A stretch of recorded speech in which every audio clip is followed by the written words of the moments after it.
ये कहानी है ईयर 1920 की। इस ईयर में एक हॉन्टेड हाउस हुआ करता था। उस हॉन्टेड हाउस का नंबर था 13B। कहा जाता है कि इस हॉन्टेड हाउस में माँ और बेटी को बेरहमी से मार दिया गया था, जिसकी वजह से माँ बेटी की रूह इस घर में भटकती रहती है। लैंडलॉर्ड ने इस हाउस को कई बार रेंट पे देने की कोशिश की, पर कोई भी फैमिली आके इस घर में टिकती नहीं थी, क्योंकि मॉन्जुरेका उसकी बेटी इस घर में किसी को टिकने ही नहीं देती थी। फिर कुछ टाइम के बाद प्रिया की पोस्टिंग इस घर में हुई और प्रिया का रहना उन दोनों ने मुश्किल कर दिया। चलिए जानते हैं आगे की कहानी प्रिया की ज़मानी। हमारे साथ बने रहेगा, एंड तक पूरी स्टोरी को जरूर देखिएगा, और स्टोरी अच्छी लगे तो प्लीज मेरे चैनल आशिकी जहां को जरूर सब्सक्राइब कीजिएगा। Thank you. प्रिया यार, बॉस ने तेरे काम से इंस्पायर होके तुझे इतना बड़ा घर रहने को तो दे दिया है, पर तू क्या अकेली इस घर में रह पाएगी? वैसे लोगों ने बहुत अफवाह फैलाई हुई है कि ये एक हॉन्टेड हाउस है। लोगों का कहना है कि इस हॉन्टेड हाउस में माँ बेटी को बेरहमी से मार दिया गया था। जब से माँ बेटी की रूह इस घर में भटकती है। लेकिन मुझे क्या, मैं जानती हूँ लोग से मुझसे जलते हैं, और वैसे मैं बहुत ब्रेव हूँ। मैं इन भूत प्रेतों यकीन ही नहीं करती। मुझे बताइए, सिर्फ लोगों की बनाई हुई बातें हैं। और वैसे मेरा पूरा दिन ऑफिस में गुजरता है, मुझे सिर्फ रात गुजारने के लिए तो घर चाहिए। इतना बड़ा घर फ्री में मिलना कोई आसान काम है? सब मुझसे जलते हैं। ये क्या, अचानक लाइट कैसे चली गई? यार बहुत अजीब अजीब सी आवाज़ें आ रही हैं। कहीं लोग सच तो नहीं कहते थे? कहीं मैं लालच में मारी तो नहीं गई इतने बड़े घर की? ये लोग क्या करूँ? मुझे बहुत डर लग रहा है। अजीब अजीब सी आवाज़ें फील हो रही है। लग रहा है आवाज़ उस कमरे से आ रही है। क्या मुझे जाके देखना चाहिए? नहीं प्रिया, पागल हो गई है क्या तू? तू क्यों जाएगी उधर? अगर किसी ने तुझे घेर लिया तो अकेली क्या करेगी?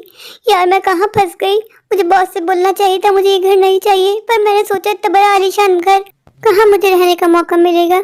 ये कैसी आवाज़ आ रही है?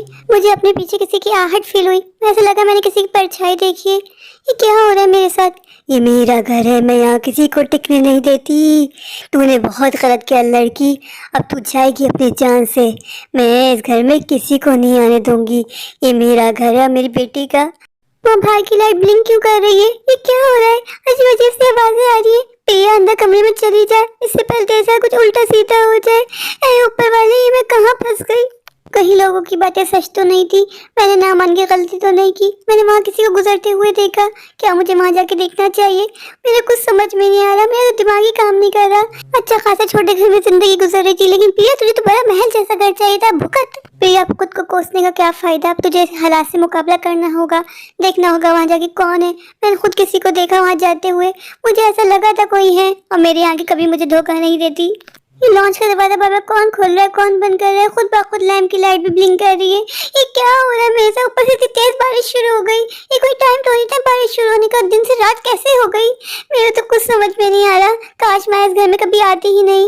ये मेरा घर है, मैं किसी को यहाँ रहने नहीं देती। मैं तुझे भी मार दूंगी। ये कौन मुझे आवाज लगा लगा के बोल रहा है? प्रिया मैं हूँ, मैं तुझे नहीं छोड़ूंगी। ये मेरा घर है, तुझे यहाँ से जाना होगा। ये किसने मेरा नाम पुकारा? ये कौन है जिसको मेरा नाम भी पता है? अभी तो मैं यहाँ नहीं आई हूँ, केवल मुझे जानता भी नहीं है। फिर कौन मुझे मेरे नाम से पुकार रहा है? मैं हूँ, मुझे नाम बताने की जरूरत नहीं है तुझे। हा हा हा, मैं सबको जानती हूँ लड़की, तूने बहुत बड़ी गलती कर दी। अब मैं तुझे इसी चाकू से मारूंगी जिससे मुझे लोगों ने मारा था। मुझे ऐसा क्यों लगा मेरे पीछे कोई है, पर यहाँ तो कोई भी नहीं है। यहाँ देख, यहाँ मैं यहाँ हूँ लड़की, अब तुझे मार दूंगी। ये मेरा और मेरी बच्ची का घर है। ये क्या हो रहा है मेरे साथ? मैं यहाँ और नहीं रह सकती, मुझे यहाँ से जाना होगा, इससे पहले कि बहुत देर हो जाए। यहाँ रुकना बिल्कुल ठीक नहीं है। चलो मैं जहाँ से चलती हूँ। मैं बॉस से कह दूंगी मुझे इस घर में नहीं रहना। लोग सही कहा करते थे, मुझे लगता था भूत प्रेत नहीं होते, लेकिन वाकई भूत प्रेत होते हैं। अब मुझे इस बात पे यकीन आ गया है। उसे जमील अंकल ने सही कहा था कि ये हॉन्टेड हाउस है। उन्होंने मुझे बहुत समझाया था, पर मुझे लगा था शायद बुड्ढा मुझसे जलता है। मैं अंकल से जाके माफी मांगूंगी और उनसे कहूंगी अंकल आप सही थे, मैं ही शायद गलत थी, मैं ही लालच में मारी गई। ऐ ऊपर वाले, तूने मुझे सही टाइम पे अक्ल दे दी। मैं यहाँ पे एक मिनट भी नहीं रुकूंगी, मुझे अभी इसी वक्त यहाँ से निकलना होगा। अचानक दिन में रात कैसे हो सकती है? सोचने वाली बात है ना। ये चुड़ैल मुझे यहाँ नहीं रहने देगी। हा हा हा, मैंने इस लड़की को ही भगा दिया। मैं यहाँ किसी को नहीं रहने दूंगी। ये मेरा घर है, ये मेरा घर है। हा हा हा। ये घर मेरा है और मैं इस घर में किसी को नहीं टिकने दूंगी। मैं कैसे भूल जाऊं इस घर में मुझे और मेरी बेटी को बेरहमी से कत्ल किया गया था। अब मैं इस घर में किसी को भी नहीं रहने दूंगी।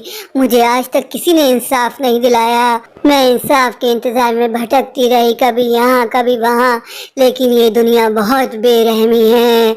अब मैं किसी को इस घर में बसने नहीं दूंगी। जो भी इस घर में आएगा वो अपनी जान से जाएगा, क्योंकि अब ये घर मेरा है। हा हा हा, ये मेरा घर है। प्यासी प्यासी रह जाऊंगी, अन्ना मेरे घर में आ जाना।